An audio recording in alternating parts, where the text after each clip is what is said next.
날마다 솟는 샘물과 함께하는 오늘의 큐티 시간입니다. 7월 2일 금요일 오늘의 말씀은 예레미야 23장 9절로 15절까지의 말씀입니다.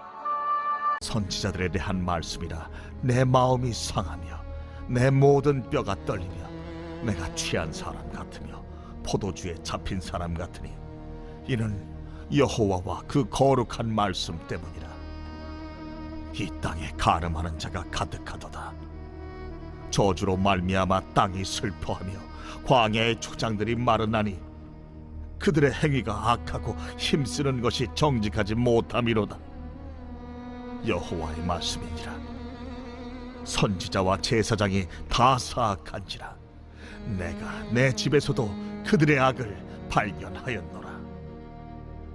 그러므로 그들의 길이 그들에게 어두운 가운데 미끄러운 곳과 같이 되고 그들이 밀어냄을 당하여 그 길에 엎드려질 것이라. 그들을 벌하는 해에 내가 그들에게 재앙을 내리리라. 내가 사마리아 선지자들 가운데 우매함을 보았나니 그들은 바알을 의지하고 예언하여 내 백성 이스라엘을 그릇되게 하였고 내가 예루살렘 선지자들 가운데도 가증한 일을 보았나니 그들은 간음을 행하며 거짓을 말하며 악을 행하는 자의 손을 강하게 하여 사람으로 그 악에서 돌이킴이 없게 하였은즉 그들은 다 내 앞에서 소돔과 다름이 없고 그 주민은 고모라와 다름이 없느니라. 그러므로 만군의 여호와께서 선지자에 대하여 이와 같이 말씀하시니라. 보라, 내가 그들에게 쑥을 먹이며 독한 물을 마시게 하리니 이는 사악이 예루살렘 선지자들로부터 나와서 온 땅에 퍼짐이라 하시니라. 새로운 아침입니다. 여호와 로이, 하나님은 우리의 참된 목자가 되십니다. 이스라엘의 역사를 보면 타락과 파멸의 끝자락에는 항상 종교 지도자들의 타락이 자리 잡고 있는 것을 보게 됩니다. 오늘 본문도 이 예루살렘의 멸망의 끝자락에서 선명하게 발견되는 종교 지도자들의 죄악에 대해 말씀하는데요. 자, 그러면 본문에서 주시는 메시지는 무엇일까요? 먼저 오늘 본문은 크게 두 가지를 이야기합니다. 하나는 백성들의 죄악과 또 하나는 그들을 올바른 길로 인도해야 할 선지자들의 죄악입니다. 자, 10절을 보면 이 땅에 간음이 가득하다고 하죠.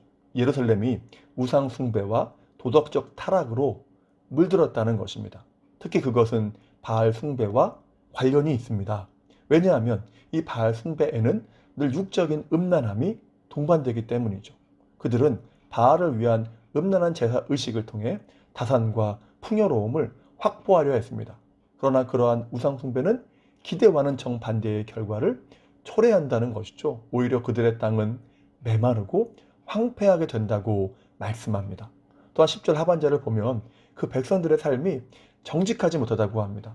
무엇입니까? 그들은 그들에게 생명이 되는 말씀을 버렸고 오히려 자기들의 정욕을 따라서 악을 행하며 우상을 섬기는 삶을 산 것입니다. 그들의 타이틀은 분명 하나님의 백성이었지만 그들의 삶은 하나님의 백성과는 상관이 없는 삶이었던 것이죠. 이를 본문은 그들의 삶이 정직하지 못하다라고 표현하는 것입니다. 그렇다면 이러한 백성들의 타락과 죄악 앞에서 선지자들이 해야 할 일이 무엇입니까? 백성들을 그 악에서 돌이키게 하는 것이죠. 자, 그런데 뭐라고 합니까? 14절에 보니까 백성들로 그 악에서 돌이킴이 없게 하였다라고 하죠. 선지자들이 자신들의 사명을 포기한 것입니다. 더군다나 그들은 거짓 예언을 통해서 많은 백성들을 더욱 그릇된 길로 인도했다고 합니다. 요즘에 코로나 백신을 맞고 있지만 면역력을 촉진하기 위해 한 번 더 맞는 것을 부스터샷이라고 합니다. 선지자들이 거짓 예언을 통해서 악한 부스터샷을 놓은 것입니다. 더 악해지도록 촉진제를 놓았다는 것이죠. 자, 그런데 이러한 죄악은 제사장 역시 마찬가지였던 것으로 보입니다. 그래서 11절을 보면 선지자나 제사장이나 동일하게 죄악되었고 심지어 성전에서도 우상 숭배와 간음이 행해졌다고 말씀하는 것이죠. 그러한 이유로 하나님은 그들을 미끄러운 곳에 두시며 또한 넘어지게 하시겠다고 말씀합니다. 여기서 미끄러운 곳이라는 표현은 주로 완전한 파멸의 상황을 이야기할 때에 쓰이는 표현이죠. 시편 73편에서도 악인의 형통에 대해 고뇌하던 시인이 나중에 깨달은 것이 무엇입니까? 시편 73편 18절이죠. 주께서 그들을 미끄러운 곳에 두셨다는 것입니다. 잘 되는 것 같지만 그들의 결국은 완전한 파멸, 완전한 멸망으로 끝난다는 것이죠. 그렇다면 종교 지도자들에게 왜 이렇게 강력한 심판의 메시지를 선포하는 것일까요? 그것은 그들이 말씀을 따르지 않고 타락할 때에 그 영향력이 그만큼 강력하기 때문입니다. 그래서 레위기 4장에서 보면 온 회중이 범죄했을 때와 제사장 한 명이 범죄했을 때에 동일하게 수송아지 한 마리를 속죄제로 드리게 하시는 것을 봅니다. 그러니까 제사장 한 명의 죄와 온 회중의 죄를 동일선상에 놓고 볼 정도로 종교 지도자들의 죄악의 영향력이 크다는 것입니다. 그리고 예루살렘 백성들은 그러한 악한 영향력을 받고 말았다는 것이죠. 그렇다면 이러한 악한 영향력에 대해서 우리가 얽매이지 않기 위해 해야 할 것이 무엇일까요? 세 가지 정도로 생각해 보는데요. 첫 번째는 종교 지도자들을 위해서 기도하는 것입니다. 왜 그렇습니까? 지난 화요일 새벽에 살펴본 것처럼 국가 지도자들의 모습이 성도들이 평안하고 안정된 신앙생활을 하는 것과 관련이 있듯이 종교 지도자들의 이 모습이 성도들의 영혼, 그들의 신앙 성장과 직결되어 있기 때문입니다. 은혜의 통로인 목회자들이 타락해 있는데 은혜가 성도들에게 흘러갈 수가 없다는 것이죠. 그래서 우리가 교회의 목회자와 여러 리더들을 위해서 기도하는 것은 매우 중요한 것입니다. 두 번째는 무엇입니까? 자기 스스로를 위해서 기도하는 것입니다. 우리는 모든 곳에서 리더는 아니지만 어디에선가 리더로 살아갑니다. 아니, 리더는 아니더라도 적어도 누구에겐가는 신앙의 영향력을 미치며 살아가는 것입니다. 그리고 어떤 사람은 선한 영향력을, 어떤 사람은 악한 영향력을 끼치면서 살아가죠. 자, 그렇기에 우리에게 필요한 것이 기도하면서 말씀을 붙잡는 것입니다. 본문에 이 선지자들로부터 왜 악한 영향력이 나왔습니까? 그들이 주신 말씀을 버렸기 때문입니다. 그들이 백성들로 돌이킴이 없게 한 이유에 대해서 22절에서 설명하죠. 그들이 하나님의 회의에 참여하지 않았다고 말씀합니다. 말씀을 멀리했다는 것이죠. 말씀을 멀리하는 자들이 하나님의 뜻을 알 수가 없고 그러면 선한 영향력을 끼칠 수가 없다는 거죠. 그러면 우리가 날마다 기도하면서 늘 말씀을 붙잡는 삶이 될 수 있기를 간절하게 소망합니다. 세 번째는 무엇입니까? 우리의 진정한 목자이신 예수 그리스도를 바라보는 것입니다. 어제와 오늘 본문은 이스라엘의 지도자들의 총체적인 타락을 이야기합니다. 23장 1절의 목자는 대체적으로 정치 지도자인 왕을 의미합니다.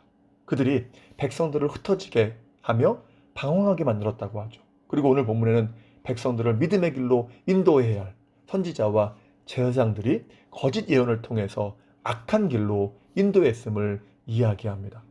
결국 깨닫는 것은 사람은 완전한 지도자가 될 수 없다는 것이죠. 그래서 누구를 보내셨습니까? 그리스도를 보내신 것입니다. 그리스도의 뜻이 기름 부음 받은 자이며 기름 부음 받은 직분이 본문의 왕, 선지자, 제사장 아닙니까? 사람이 못하니까 결국은 완전한 왕, 선지자, 제사장이신 예수 그리스도를 보내신 것입니다. 본문이 이야기하는 것도 그것이죠. 사람에게서 답을 찾을 수가 없으니까 하나님께서 오셨다는 것입니다. 때문에 우리가 바라보아야 할 지도자는 주님밖에 없습니다. 주님도 마태복음 23장 1절에서 이렇게 말씀하시지 않습니까? 너희의 지도자는 하나인데 곧 그리스도시다. 완전한 지도자는 주님밖에 없다는 것이죠. 그 주님이 어떠한 분이십니까? 믿음의 주요 온전하게 하시는 이라고 말씀합니다. 그러니까 주님만이 우리의 믿음을 시작하게 하실 뿐만 아니라 완성시키신다는 것입니다. 주님만이 완전하게 우리에게 선한 영향력을 끼치신다는 것이죠. 그러므로 이제 우리가 완전한 목자이신 예수 그리스도를 온전히 붙잡기를 소망합니다.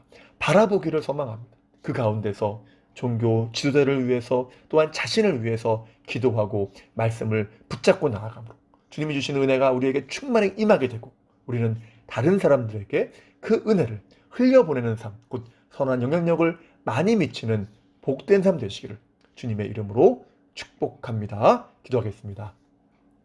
사랑과 은혜가 충만하신 하나님 감사합니다. 오늘도 우리가 믿음의 길을 걸어갑니다.